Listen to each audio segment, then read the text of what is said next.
Welcome to the Bulletproof Screenplay Podcast, episode number 29. Screenwriting is like ironing. You move forward a little bit and you go back and smooth things out. Paul Thomas Anderson. Broadcasting from a dark, windowless room in Hollywood, when we really should be working on that next draft. It's the Bulletproof Screenplay Podcast, showing you the craft and business of screenwriting while teaching you how to make your screenplay bulletproof. And here's your host, Alex Ferrari.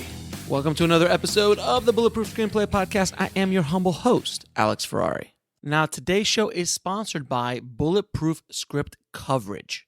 Now, unlike other script coverage services, Bulletproof Script Coverage actually focuses on the kind of project you are and the goals of the project you are. So we actually break it down by three categories: micro budget, indie film market, and studio film. There's no reason to get coverage from a reader that's used to reading tentpole movies when your movie's going to be done for $100,000. And we wanted to focus on that at Bulletproof Script Coverage.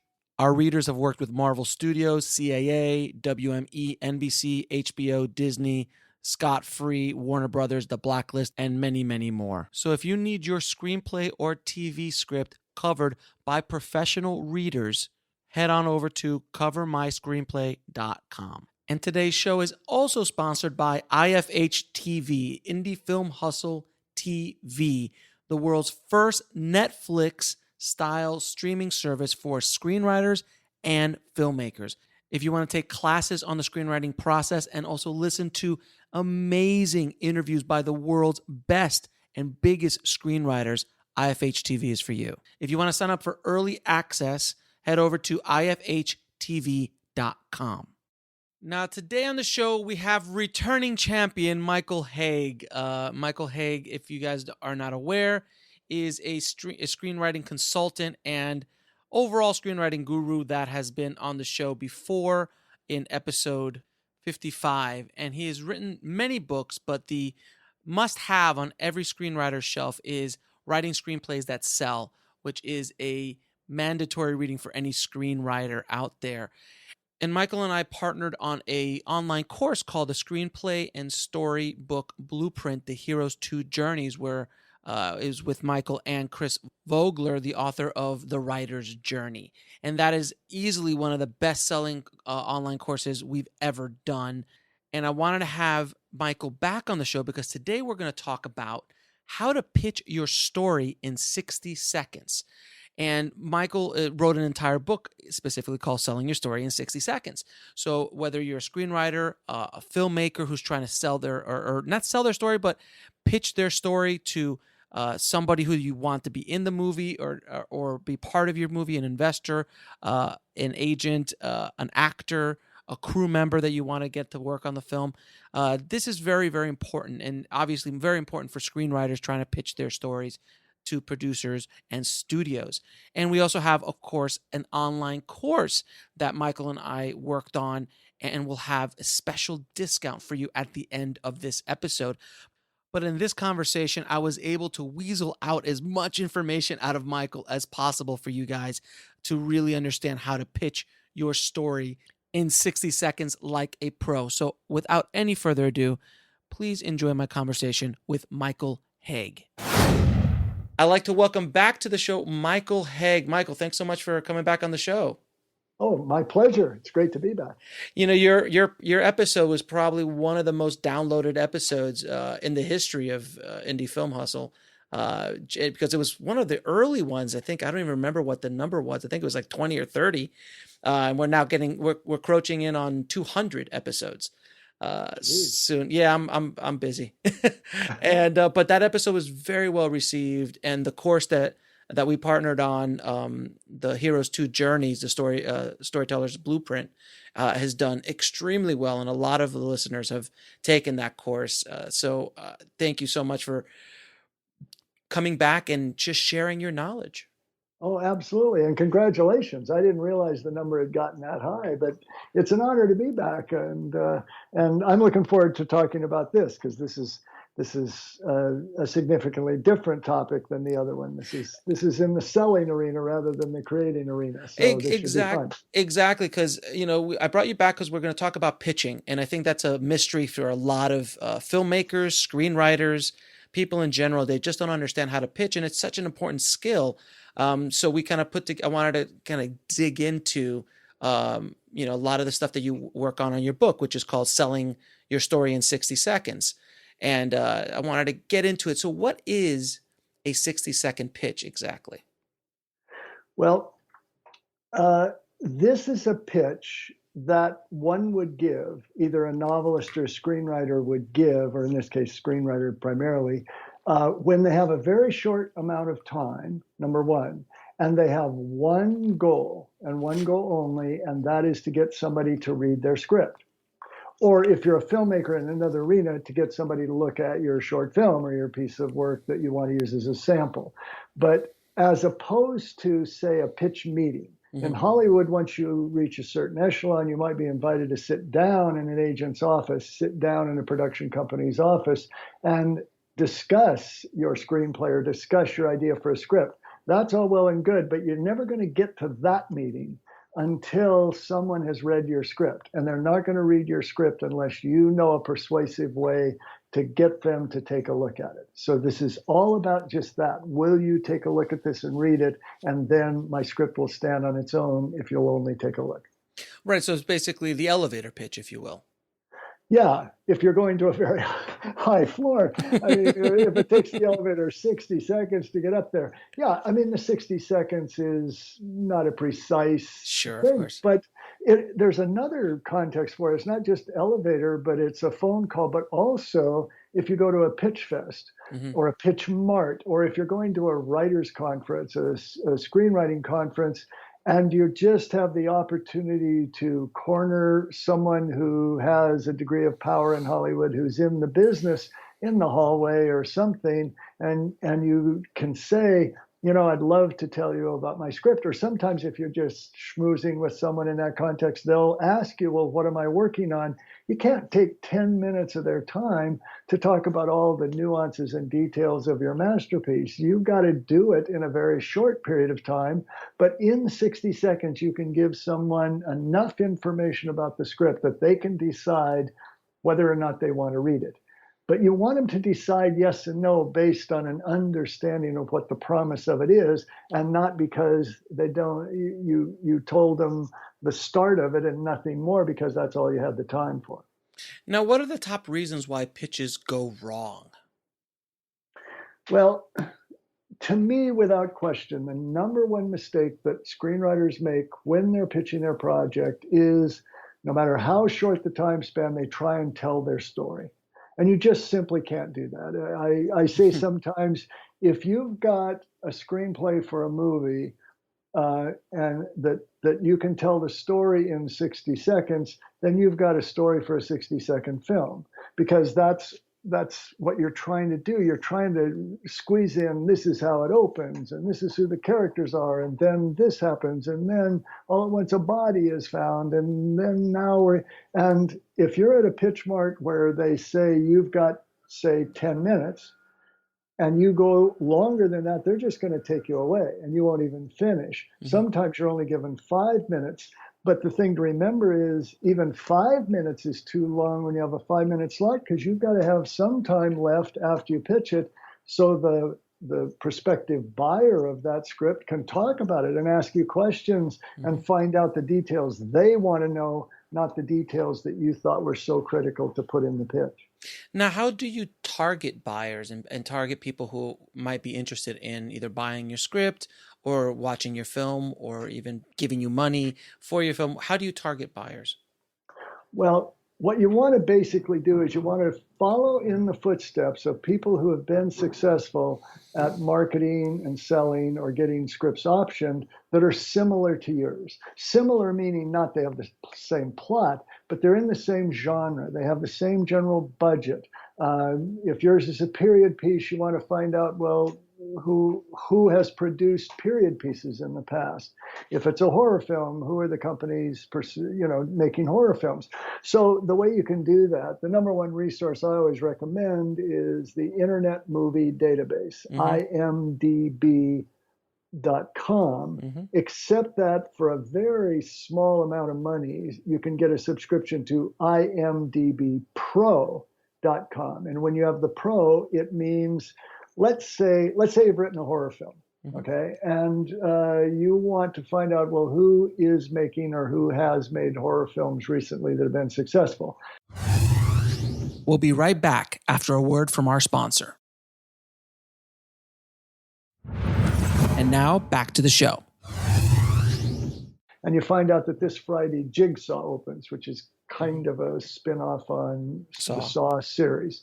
Okay, so you can go to imdb.com on your computer, and you can just put the search on Jigsaw, and it will have pages or a lot of screens worth of information.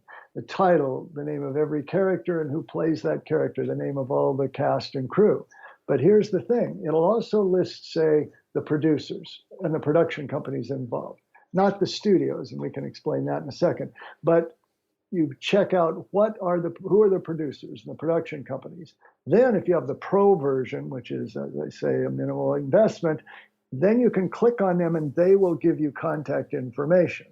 So you will then find out, well, this is the address and this is the phone number of this production company. And so then what you do, either in that entry or by calling the office, you find out who is the development director or the head of development or the story editor, whatever the title is, who's in the business, who has the job at that company of getting scripts into the company, find out that person's name, and then you call them cold or you send an email. You can send a letter, but letters aren't really, they're kind of passe anymore. Yeah, right. It's like sending a fax. Yeah. You could do a fax. That's still somewhat doable. But whatever it is, you want to try and track that person down and get them on the phone. And guess what you're going to do if you can get through to them and have them on the phone in their busy schedule, and they're only going to give you 60 seconds. Guess how you're going to use it? You're going to give them your 60-second pitch. Now, can you discuss the 7 steps of a great 60-second pitch? No, because there's 8. Well, then there you go. What are the 8? So I guess the answer is yes, I can, with a bonus step. Okay, so here's how to look at it. A pitch is 4 steps of preparation and 4 steps of presentation. So there are 4 things to do to get ready to give the pitch, and then 4 things you need to do to actually give the pitch when you're on the phone or across the table at the pitch fest or whatever the situation might be. So the first 4 steps of preparation. Number 1, you need to review. All of these steps begin with, I apologize if in the background you hear a blower. My next door neighbor has the gardeners there. So no worries. Welcome to Los Angeles. Yes. No one rakes leaves. We only use blowers, If there was just one thing I could do in my lifetime is to find a way to get rid of those damn things. I know. It's just, they contribute to noise and pollution, fuel depletion. Yeah, exactly. At the same time. Okay, so back to the issue at hand. Step number 1 is review. That means you look at the story of your screenplay through a particular eye. And what you're looking for are the key elements of that story that your potential buyer needs to know to make the decision of whether they want to see it. So this is, instead of telling the entire story, you're going to present your pitch in such a way that you reveal these things. So what I need to do now, if it's okay, is I should go through the list of what those key components Absolutely. are. Go for it. Okay, so I'll make it very quick, and then taking the course, of course, I go into detail of all of them. But here's what a potential buyer wants to know. First of all, who's the hero of the story? Who's the protagonist? Who are we rooting for? Next of all, where is that character at the beginning of the story, before anything extraordinary happens? When we are first introduced to that character, what are they doing? What's their job? What's the setting? What's their life like? What has their life been like for some time? It's the introduction of that character. Number 3, why do we care about this person? Do we feel sorry for her? Is she in some kind of jeopardy? Is she a good-hearted, kind person, so she's likable? Is she very skilled? Any of those qualities could create empathy, but you have to let us know why we will connect with this character as we watch her on the screen. The fourth thing is, what's the opportunity? That's my term for the first key event of the story that is going to start it moving forward. It's something that happens to the hero about 10% of the way into the script that has never happened before and is going to get them moving forward, moving towards into some new situation. So the next thing is, where is that new situation? So it may be they start out in their home and then they find out they're going to inherit some money. So now they're going to they have to go to England, collect the inheritance. Or if Luke Skywalker starts off on his planet and then he sees the holograph from Princess Leia, and that's going to take him into a new situation where he'll meet Obi-Wan and so on.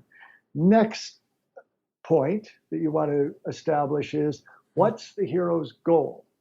This isn't just a situation. This is the visible finish line that this character needs to cross at the end of the movie. So is this a movie about stopping a serial killer? Is it a movie about stopping an invasion? Is it about winning the love of another character? Is it about winning a competition or escaping from danger?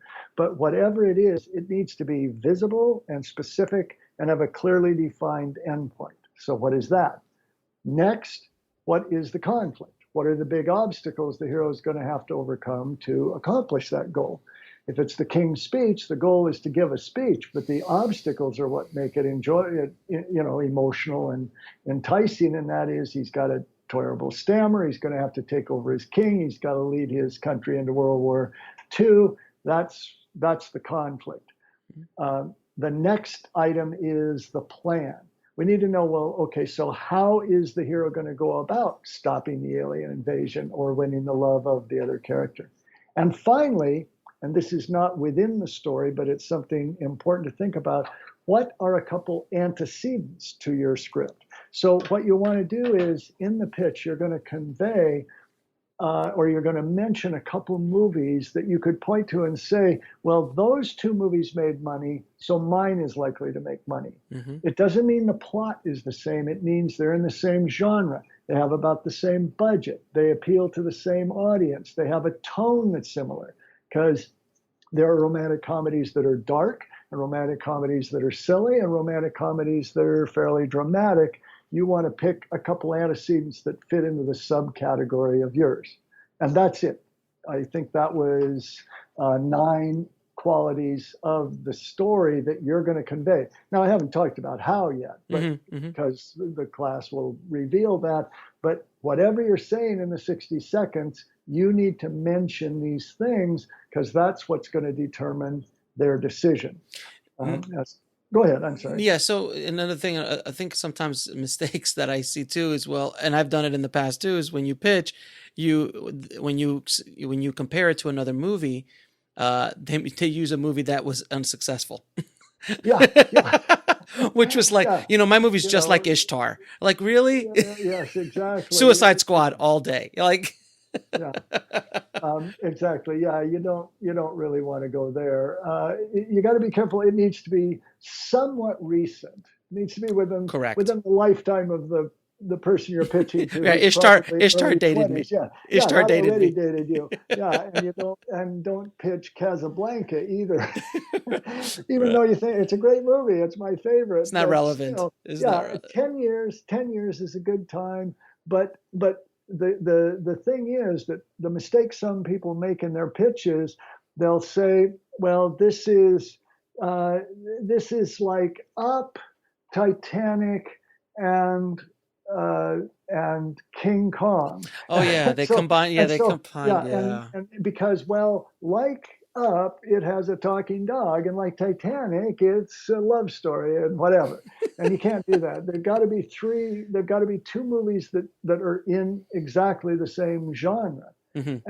And the more money those movies have made, the better it is, because subconsciously what you're doing to the buyer is you're saying, without, this is the subtext is, look, those movies made a lot of money. So obviously you're going to be interested in my script because it's going to make the same kind of money.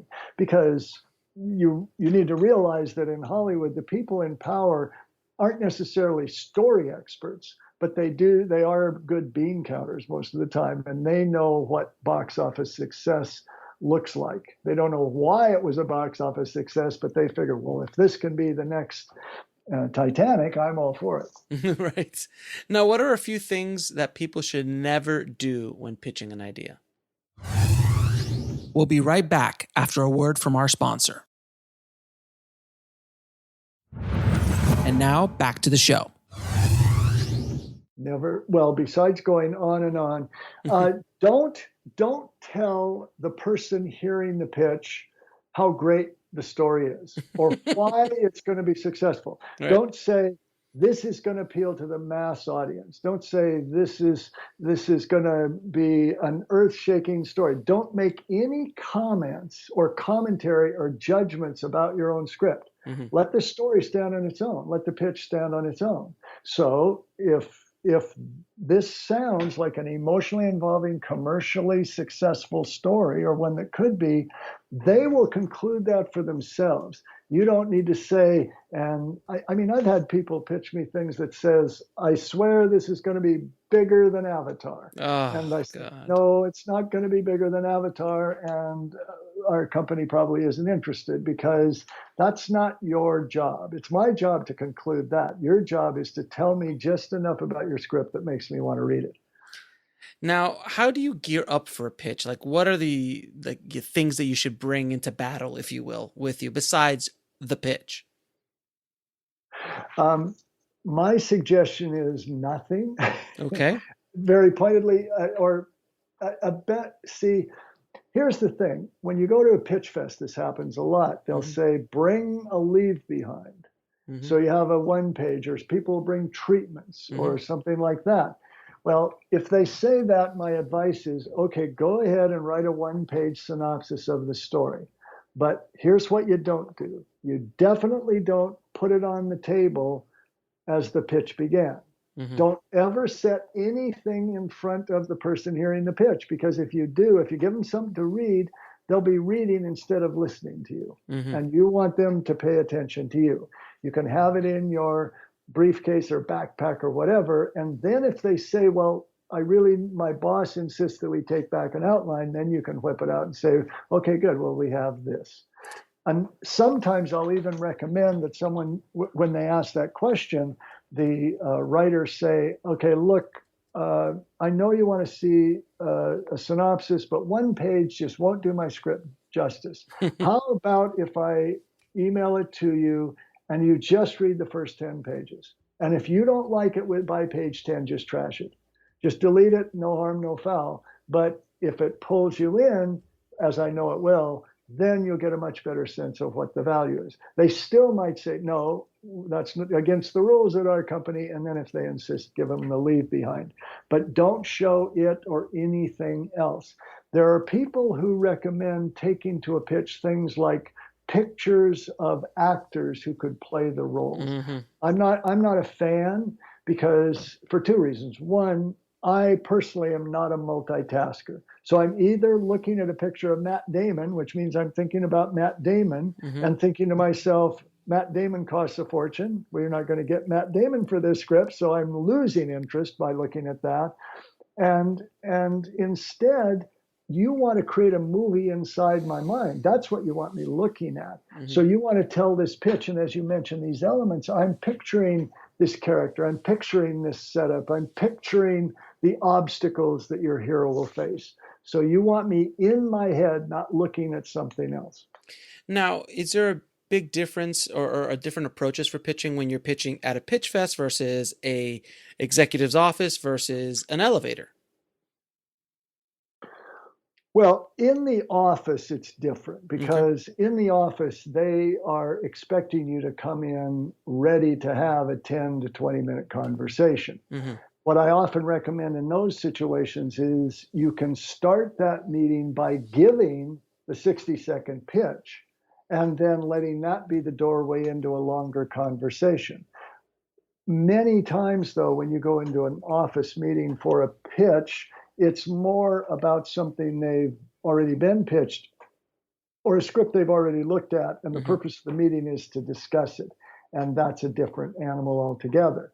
The one thing is, in a pitch fest, you have a finite amount of time, but you've paid money to do it, and so they're expecting you to be there. On an elevator, in those, grab them when you can moments, or even in a cold call, you always want to kind of ask permission. You want to say, geez, I'd love to tell you about the script I'm working on. Would this be a good time to do that? Or I don't want to intrude. Or when you get somebody on a cold call, you can say, look, I know how busy you are, but I've just completed a script. I'm sure, it's something I really think you'd be interested in because it's in the same arena as this movie you just did. Or you mentioned something you have in common, like I know you're a graduate of University of Oregon, and so am I, and I thought you might be willing to let me take 60 seconds.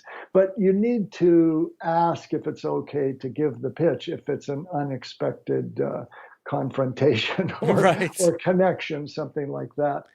The one other difference in a pitch fest that's to your advantage is, if you paid money for 10 minutes, you get 10 minutes. And one of the other reasons to have a pitch that's 60 seconds or at least under 2 minutes is, then if they say no and you have another project that might also be of interest, then you can say, well, we still have 7 minutes left. Or even if it's a 5-minute slot and you've only take 60 seconds, you still got 4 minutes left. And I have another idea that's for a romantic comedy.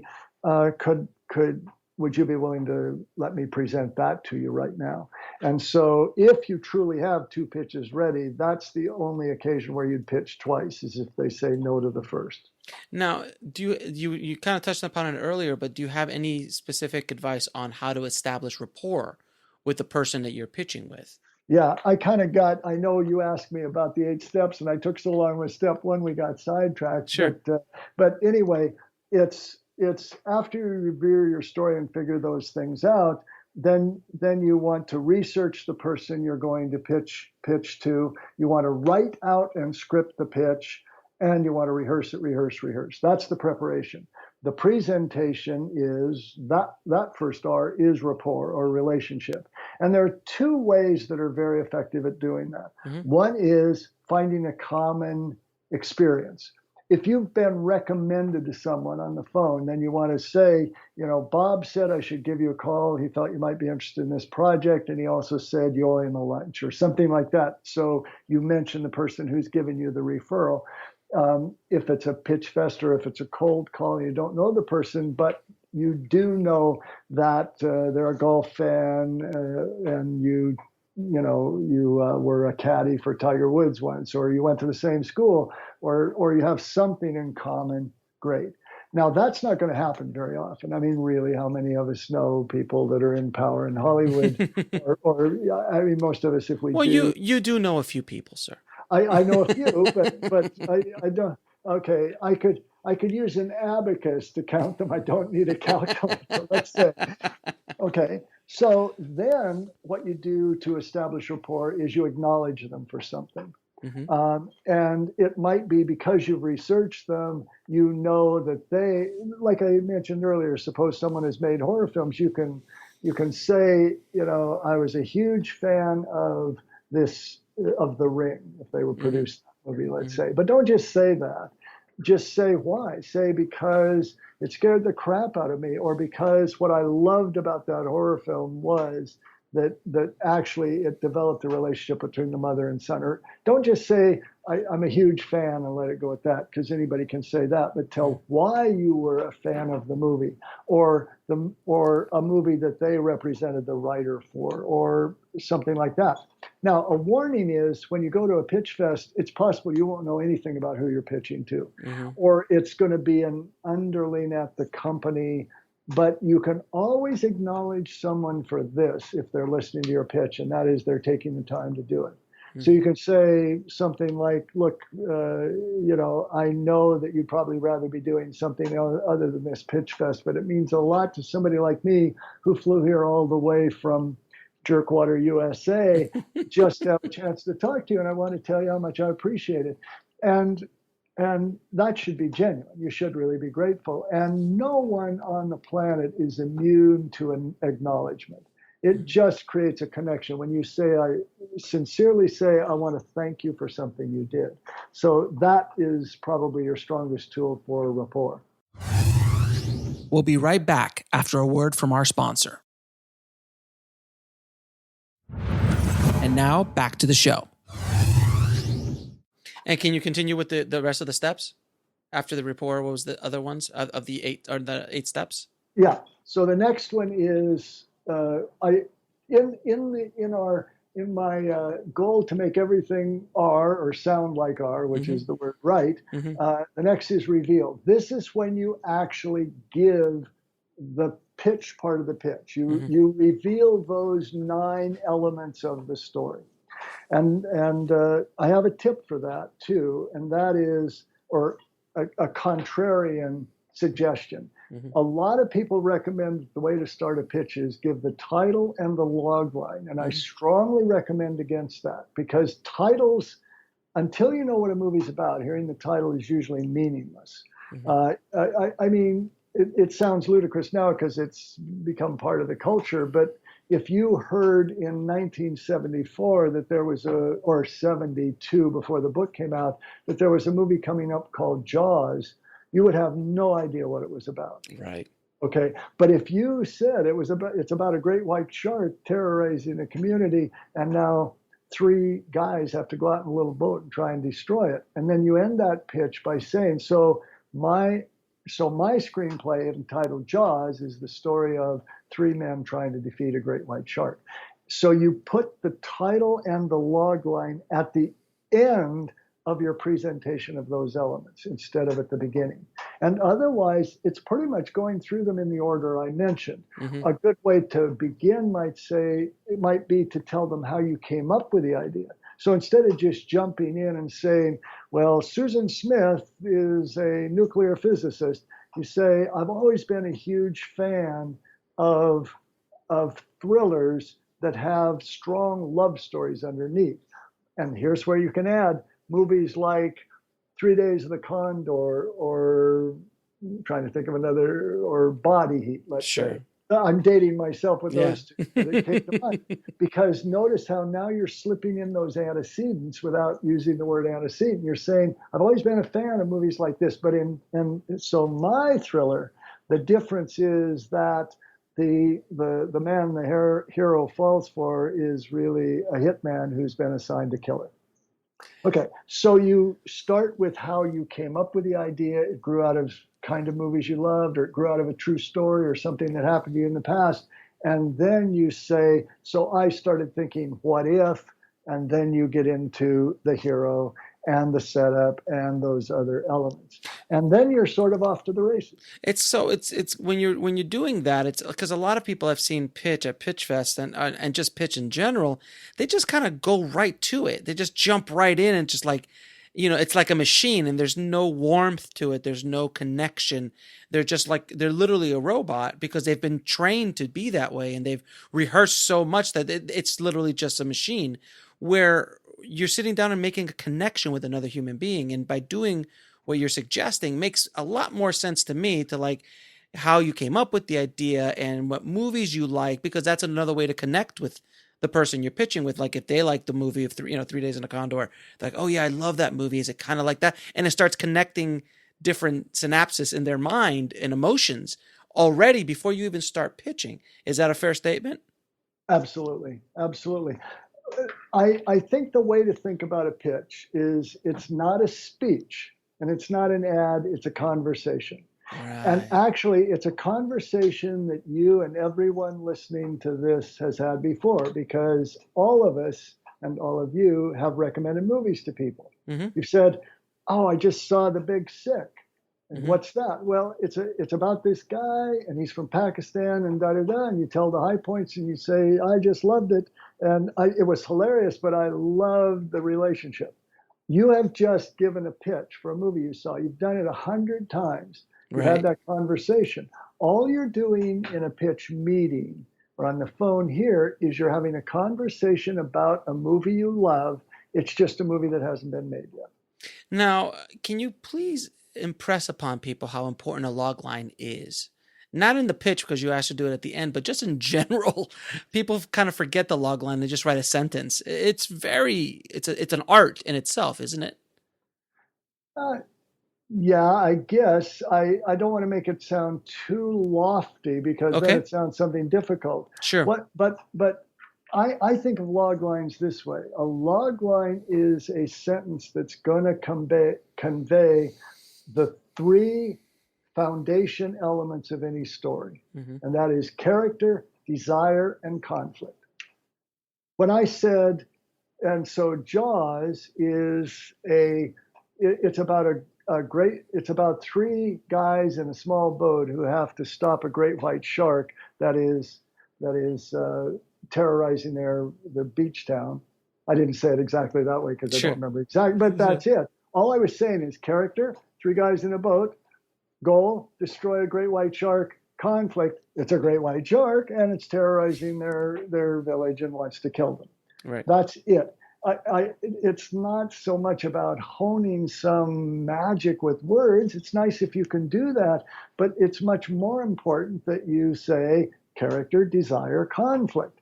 Because without knowing or saying those three things, anything else included is not going to give me an idea of what I'm going to go see. Now, you can pick, you want to think about the exact words to create a vivid image of it or be very clear about it. You can add a phrase or two to make it distinct from other horror movies that are about also stopping demons or creatures or whatever. Hmm. But the main thing, and the reason a log line is valuable for you to formulate is it forces you to think about those three basic things in your script. And I swear I've read scripts and talked to people and heard pitches by people who have never really thought about what's the goal. They just have, this is about a person in a situation, and then they do this, and then they do that, and then this happens and that happens. It's like, but what do we want? What are we rooting for? So a log line forces you to identify those three elements. Now, in today's world, it's not only just about the feature film anymore. It's also about series. There's, I think, 450 series being produced this year alone. So what's the big difference between pitching a feature film versus pitching a series? Well, on one level, it's not all that different Hmm. because it's kind of the way I think of it is this: you're pitching a series, but you're pitching it by detailing a lot of what would be in the pilot or the first episode of the series, Hmm. because that's when we meet the hero. So that's when the hero's set up. That's when we first have to empathize. That's when whatever the opportunity is that is going to drive that whole series, if it's an ongoing story, like say Breaking Bad or Hmm. Game of Thrones, that opportunity has to occur to some extent in the first episode because otherwise nothing's happening. Then it's Hmm. just a 1 hour setup. If it's, let's say you're pitching a more traditional series, under the NCIS or something like Castle, Hmm. okay, then you're just pitching a pilot because you introduce the characters and they have a goal that they have to accomplish at the end of that episode. So what you do is you think about that episode and then you kind of expand to say, so imagine these two people, a mystery writer and a woman cop. And when a body is discovered and they are thrown together, now they have to solve the murder. And each week, and so you then connect it by saying, and each week, or if it's an ongoing thing, you say, so the overarching story is about a cop who has to stop a hitman from committing a series of murders in her town. That's the series of Fargo. So Hmm. if you take the first season of Fargo, the overarching goal is the cop has to stop the hitman. Hmm. And then what you do is then the one thing you want to add is in one episode, this might happen, but by the end of the first season, this will have happened. So you clearly convey that you've not just thought about you've not just thought about the opening, but what the ongoing story is going to be and what some of the other characters are going to be woven through it. So I guess the answer would be there's some more detail to add, but you still want to make sure you hit those elements, and you still want antecedents. Except now you're not going to pick feature films, you're going to pick successful series that are similar. Now, do you have an example of a pitch that blew you away, or do you remember one at all? We'll be right back after a word from our sponsor. And now back to the show. I mean, I don't know, probably not, but I'm just asking. I didn't know there'd be a test. I honestly don't, because to convey why it blew me away, I would have to really remember it and present it to you so I could point out this is all the reasoning. Things. In the class, I construct an example of a pitch that illustrates all of these things, but that's when I made up for a movie that's never been written, just as an example. Got it.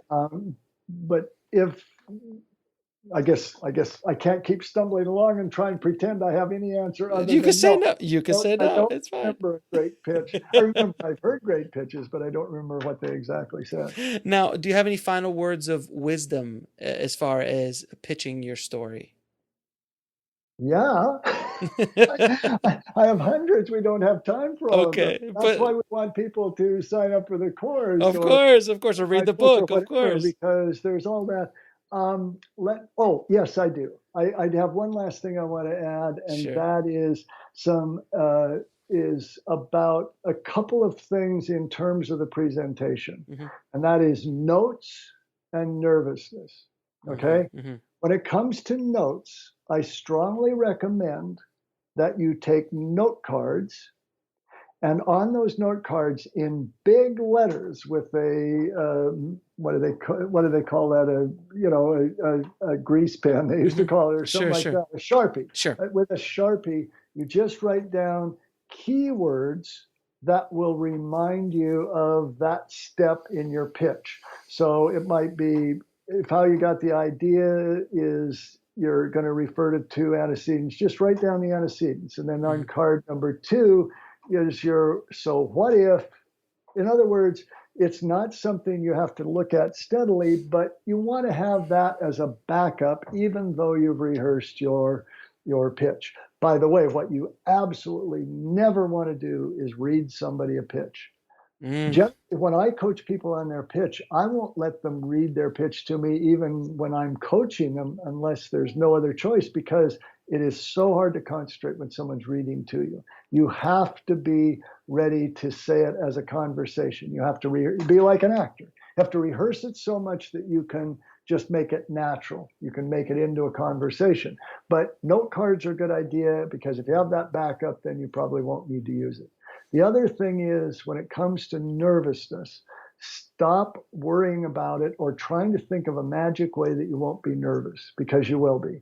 Just say to yourself, of course I'm nervous. I'm not used to doing this. I'm meeting somebody. This is important to me. They're in power and I haven't met them before, etc. So of course I'm going to be nervous. And here's what I would tell you. I have worked in Hollywood now for more than 35 years. I've talked to a lot of executives, a lot of agents. I've heard them speak and I've had conversations. Never in my entire career have I ever heard somebody say, God, I heard this great pitch. This movie would make millions. It's one of the best I've ever heard. Unfortunately, we're not going to option it because the writer was so nervous. Because here's the thing. Right. To put it bluntly, they don't give a shit. Right. They are there. Their job is find me a good story. They want your story to be good. They don't care one whit if you're nervous, if you stumble, if anything. They're looking for a story they can take back to their boss, will put a feather in their cap if they can say, you got to look at this because this is a terrific idea. This is the terrific story, or they'll go back, read the script, and then they'll say that. So take note cards and don't worry about being nervous, because it's not an issue. Michael, thank you so much for sharing a lot about pitching today. And I know, again, it was such a mysterious art form, and hopefully the course that we're putting out called How to Pitch Your Story in 60 Seconds and your book, please name your book again. Okay, it's tricky because they sound the same. The story is selling your story in 60 seconds. Right. Because the book is designed for screenwriters and novelists because Right. they're both in the situation of trying to get their material read. Right. Our course is called Pitching Your Screenplay in 60 Seconds because the course is zeroing in specifically on screenwriters. Michael, thank you again so much for being on the show again. It's an absolute pleasure as always talking to you, my friend. Yeah, and it went so fast. We've probably been talking for 3 hours. I'm sorry if that's the case, but it's like, what, we're done? There's so much more to say. I love hearing myself talk. So thank you for giving me the opportunity to listen to myself. My greatest joy. Thank you, Michael. Okay, take care, Alex. Well, I hope you have a better idea on how to pitch your story or screenplay in less than 60 seconds. After listening to Michael and his knowledge bombs he dropped. So thanks again, Michael, for sharing your knowledge as always. And as promised, guys, I have a special discount for you guys. Normally, we are selling the course at $175, but because you're listening to this episode and you're part of the tribe, you get it for $12, and it is well worth it, guys. So all you got to do is go to indiefilmhustle.com/pitch60. That's indiefilmhustle.com/PITCH and the number 60 or 60.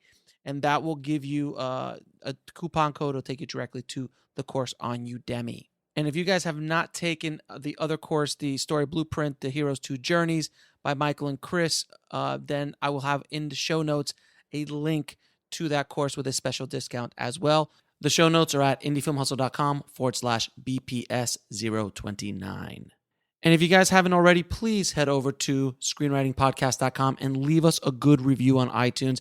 It really, really helps the show out a lot, and I would be forever in your debt. Thank you again so much. Here's another episode of the Bulletproof Screenplay Podcast. As always, keep on writing, no matter what. I'll talk to you soon.